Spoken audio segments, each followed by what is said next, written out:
Selamat malam Pak Pahot. Ya, selamat malam Bu. Terima kasih Pak atas waktunya. Saya Lasma Silaban, CGP Angkatan 5 Kota Medan, ingin mewawancarai Bapak sebentar. Bisa Pak Ya. kira-kira? Iya, terima kasih Pak sudah meluangkan waktunya untuk wawancara ini. Langsung saja ya Pak. Ya, yang pertama, bagaimana Bapak mengidentifikasi kasus-kasus yang merupakan dilema etika atau bujukan moral di sekolah Bapak selama ini? Ya, kalau terkait dengan dilema etika berarti kan ada itu keputusan kadang tidak sesuai dengan kondisi yang sebenarnya yang harus kita lakukan benarnya gitu. Jadi kalau itu ya sebenarnya ada banyak kasus sih yang kita kerjakan.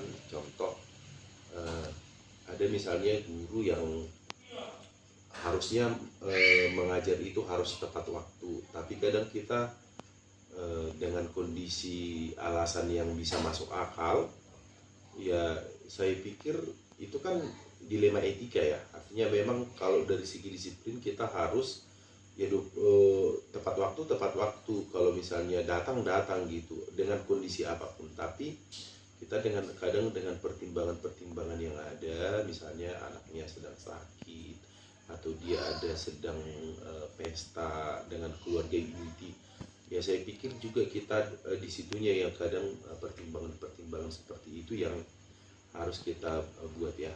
Kemudian yang kedua terkait dengan keputusan-keputusan yang lain, contoh menegakkan disiplin kepada siswa. Nah, terkait dengan kepada siswa sendiri, ya contohnya kita sudah buat aturan itu, misalnya kalau di hari Senin mereka menggunakan pakaian seragam apa, kemudian Selasa juga, Rabu dan seterusnya sampai hari Sabtu. Tetapi ada juga beberapa siswa yang tidak patuh kepada peraturan itu, tetapi kita juga menggunakan dilema etika. Artinya sudah kita buat peraturan nih, kalau misalnya yang tidak menggunakan seragam maka tidak diizinkan masuk. Tapi kadang dengan pertimbangan-pertimbangan yang lain, ya akhirnya kita juga fleksibel untuk penerapan itu. Oke. Berikutnya Pak, bagaimana Bapak menjalankan pengambilan keputusan di sekolah Bapak, terutama untuk kasus-kasus di mana ada dua kepentingan yang sama-sama benar atau sama-sama mengandung nilai kebajikan, Pak? Ya, kalau misalnya ada keputusan itu harus kita ambil mana yang benarnya. Jadi artinya seperti memang ada kasus-kasus tertentu yang kita anggap bahwa kasus itu adalah benar, ya saya lebih dominan ke yang mana yang benarnya gitu. Mungkin banyak contoh ya, jadi nggak, kalau misalnya salah satu contoh kita misalnya harus memberikan penghargaan kepada guru yang artinya yang mengajarnya bagus, ya kalau saya lebih komit ke situ yang bagus-bagus, yang artinya yang kurang, jadi pemberian nilai SKP-nya pun saya komitnya di situ gitu. Oke. Langkah-langkah atau prosedur seperti apa yang sudah Bapak lakukan selama ini? Kalau langkah terkait dengan itu pasti kan saya yang pertama membuat peraturan dulu. Iya. Tentunya nggak bisa hanya saya, tapi itu berdasarkan kesepakatan dengan guru-guru, kemudian kalau ke siswa, kepada siswa juga. Nah yang kedua baru setelah kesepakatan itu jadi, itu disosialisasikan kembali, baru kemudian kita tempelkan lagi peraturan-peraturan yang ada, sehingga itu menjadi patron kita untuk terlihat elegan di sekolah itu dan tetap mematuhi peraturan. Baru yang terakhir itu kita selalu ada monitoring dan evaluasi terkait dengan peraturan-peraturan yang sudah kita buat. Hal-hal apa Pak yang sudah selama ini Bapak anggap efektif dalam pengambilan keputusan pada kasus-kasus yang dilema etika gitu Pak? Kalau di dilema etika itu kan kita tadi berbicara bahwa ada sebenarnya konsep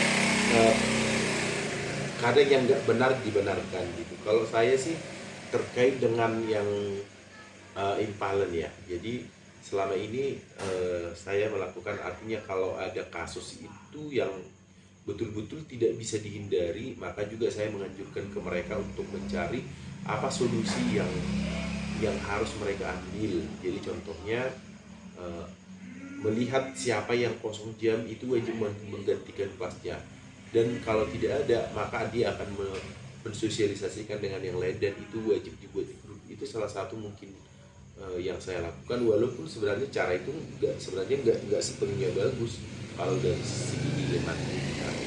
Itu Pak ya. Apa saja yang menjadi tantangan dalam pengambilan keputusan yang Bapak hadapi pada kasus-kasus yang menyangkut dilema etika ini, Pak? Satu yang menjadi tantangan itu kan kita kadang dianggap kadang pilih kasih. Nah, yang kedua kadang kita tidak konsisten. Yang ketiga kadang kita dianggap tidak patuh kepada peraturan. Mungkin banyak hal lain ya. Jadi artinya kadang karena kita fleksibel, jadi dianggap tidak kokoh untuk mempertahankan peraturan yang sudah kita buat. Oke. Selanjutnya Pak, apakah Bapak memiliki sebuah jadwal tertentu dalam penyelesaian kasus dilema etika, atau Bapak langsung menyelesaikan di tempat saja, atau memiliki jadwal untuk menyelesaikannya? Bentuk atau prosedur seperti apa yang Bapak jalankan selama ini?